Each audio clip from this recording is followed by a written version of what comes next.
नमस्कार. एक आनंदाची बातमी आहे.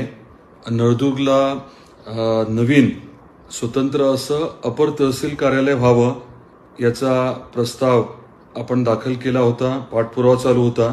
आनंदाची बाब ही आहे की आज उच्चस्तरीय सचिव समितीने हाय पॉवर कमिटीने त्याला मान्यता दिलेली आहे आणि लवकरच आपल्या नळदुर्गला स्वतंत्र अपर तहसील कार्यालय होणार आहे.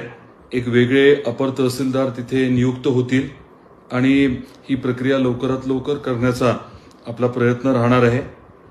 नळदुर्गकरांचे मनापासून मी अभिनंदन करतो. आपल्याला आता अपर तहसील कार्यालय मिळतंय. मी महायुती सरकारचे मनापासून आभार व्यक्त करतो, कारण खूप वर्षांपासून या विषयाचा पाठपुरावा चालू होता. ठाकरे सरकारने तर आपल्याला काहीच मदत केली नाही, पण आपल्या महायुती सरकारने हा प्रस्ताव जो आहे तो